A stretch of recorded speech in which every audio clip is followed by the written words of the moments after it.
Неге закулисник қызық болады? Нешем жарысшы?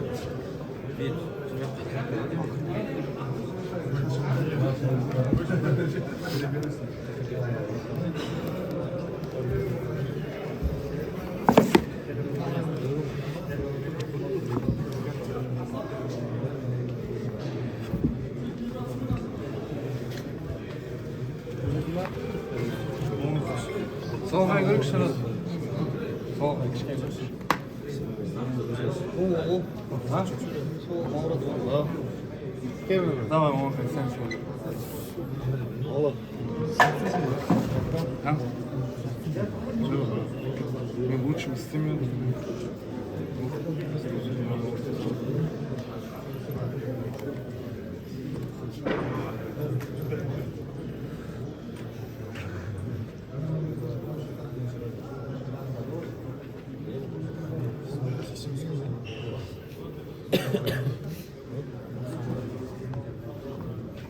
İyi, ben iki isteyeyim mi?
Şimdi sen çekti videosu yapmadın mı?